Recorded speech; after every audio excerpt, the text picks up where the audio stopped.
Hello and welcome to the channel. First thing I'd like to ask you to do is if you could click on the subscribe button, which I think is in this corner here, or it might be in this corner here. If you like these videos, do please subscribe to the channel. So hello, as I say, we are down here with Joe and the guys at TBS Boat Sales to have a look at this 2013 Jeanneau Leader 8. So it's a 30-foot boat, but the nice thing about it is it's got the best part of a 10-foot beam. Lovely blue hull, lots and lots of nice deck space. We'll have a look at the deck in a moment.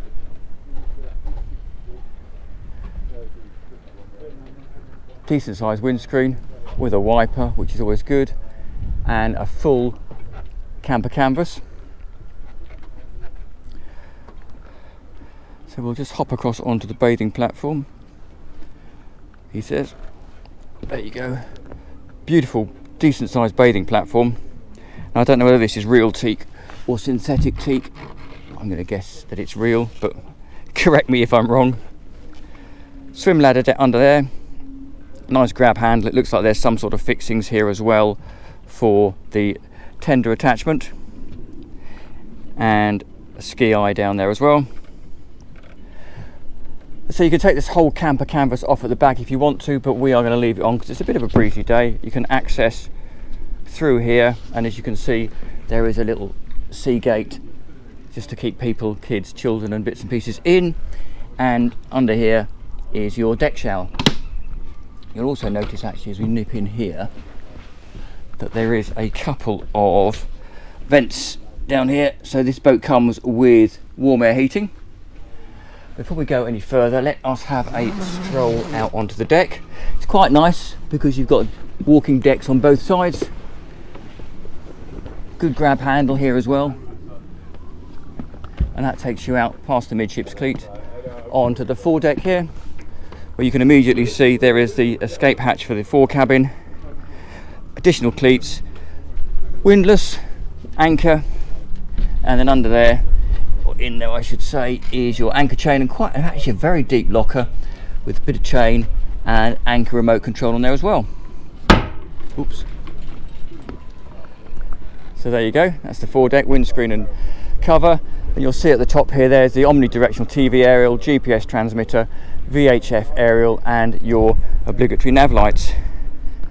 So let us head back inside, and you'll also see down here on the deck you've got this one here is for water, and that one there is for your fuel. This particular boat is petrol. So we'll nip back down through the cover here. Just zip that up to keep it nice and cozy in here. So a couple of steps back, you can immediately see this decent entertaining space. This table, as you would expect, folds out.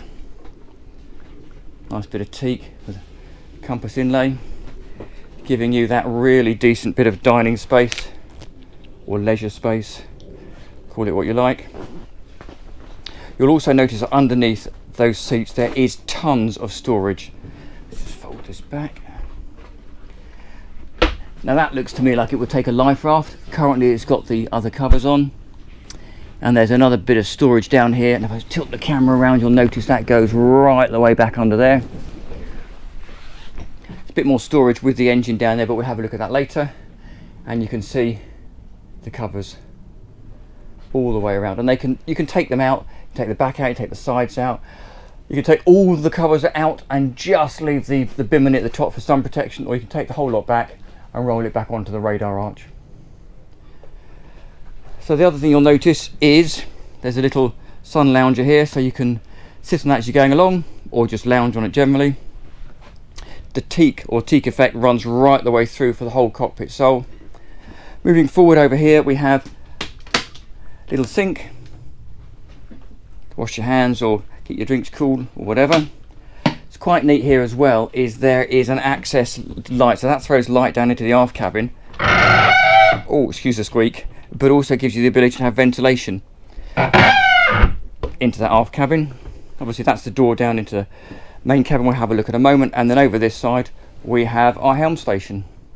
In this particular instance it's a two-seater, again as is fairly common these days, you have the pop-up bolster here. Single engine boats, a single throttle controller, and you can control the outdrive trim here. This, out of interest, in case you're wondering, is what you use to take the fuel and water covers off, and that's the kill cord. So the idea is you sit down here, and when you're driving, you clip it around your leg so that if you fall over the side, it kills the engine. Less relevant on a boat like this, because to fall over the side when you're going along is pretty hard, but it's a good thing to have. Lovely little footrest here, so it's a really nice driving position. You can sit down here, put your feet on the peg, steering wheel's really good distance in front of you. You've got all your engine controls, really good view out forwards, and again, if you're coming stern to, pretty decent view out the back as well. So back to our helm station, VHF down here, bow thruster, which is always nice on a single engine boat, engine Volvo Penta engine displays. Not sure what that one is, to be fair. Put it in the comments if you know, but it's blatantly something to do with the engine. Oh, it's trim tabs, of course it is. GPS, Lawrence GPS system, selection of Carling switches down here, and a 12-volt plug. And then across the top we have here, we've got fuel gauge, battery voltage, helm indicator, which is really neat, tells you which way the outdrive leg is pointing, RPM, oil pressure, oil temperature, and trim. So when you're adjusting the trim on here, the trim leg, that gauge gives you an indication of where you are. And as always, great to see a conventional compass. Now before we go down below deck, you will notice that there's a big panel of black glass up there, and what that's doing is that is absolutely throwing light down below deck. So there's a little step up here, nice perspex door slides across here to give you access down below, and it's a really spacious cabin. Now this is where that near 10-metre beam comes in. You'll notice there's a couple of steps down, nice good access, giving you good clear headspace as you come in, and once you're inside you'll also notice that there's a really good standing headroom.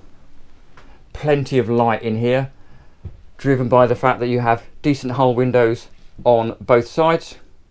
There's that foredeck hatch we looked at earlier, clever use of mirror right at the front here. And again, if I take a step back over here and get the sun out of the way for a sec, where's the sun gone? There we go.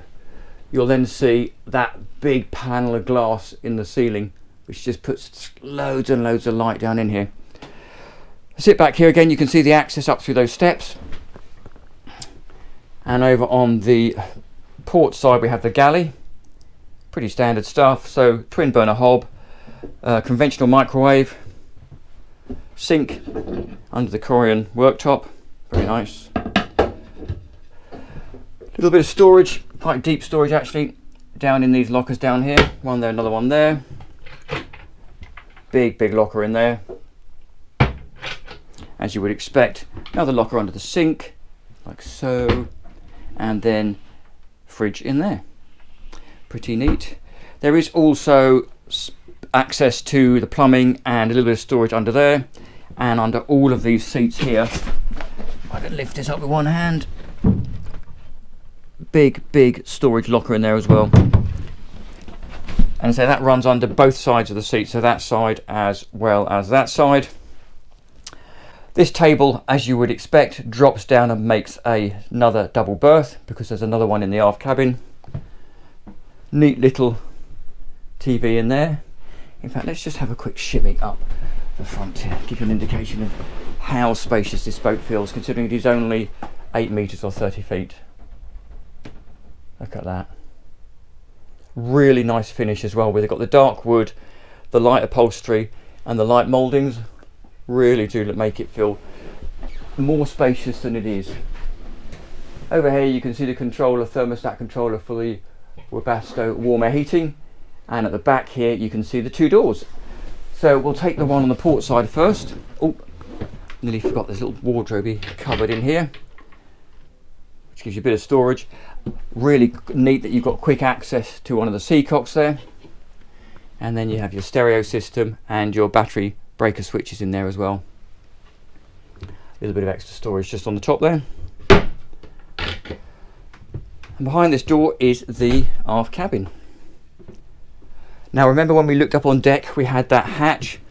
This is the hatch we can see here. So as you can see, it's throwing a ton of light down into this cabin.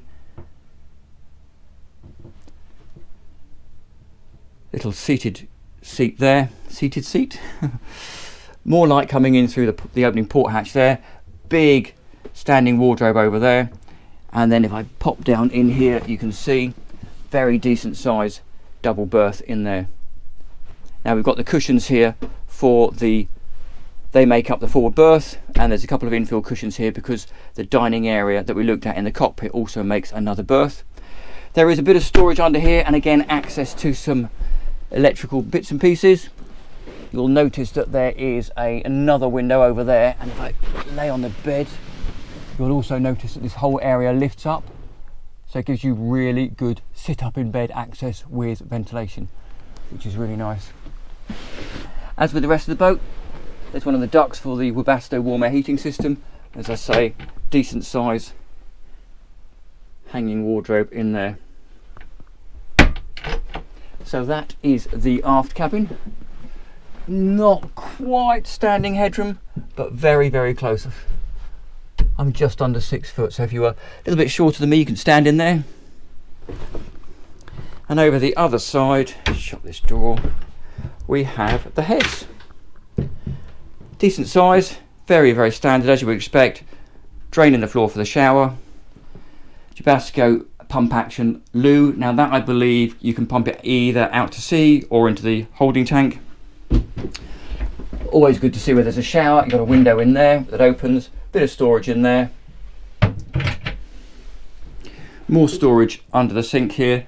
Again, really nice use of Corian, giving you that moulded sink, and your shower head and controller there. And also quite clever designing really is this panel here. If you remove this, gives you access to the back of the dashboard. Always useful when you're trying to fit or adjust bits and pieces. So that is the inside. Let's go and have a look at the cockpit space. So, sorry, cockpit engine bay. Now obviously logically here, the engine sits around about here somewhere, and this hatch opens a bit forward of it. So if you were servicing or working on the engine, you would probably lift that back seat out. There's a removable panel in there, and that whole bit of deck floor removed, so you can gain access to the engine. You can see straight away there's loads of additional storage space here, which is really neat for canopies and covers and bits and pieces. So storage is a really big feature on this boat. If I then take a step in here, here you can see the Volvo Penta. So this is a 5.7 litre V8. I think it's 320 horsepower, and that is going to give you something in the region of sort of 20 knot cruise, probably early 20 knot cruise, up to around about 28 knots as a max speed. And again, if you look carefully, you can see things like there's a transponder, water pump, looks like a water intake or pump out for the loo probably. And then over the other side here, you've got a couple of domestic batteries down there, and looks like there's a fuel tank, secondary fuel tank over the back there. That's probably the diesel tank actually for the warm air heating, but really good access and a really easy to open hatch. We'll shut that back down.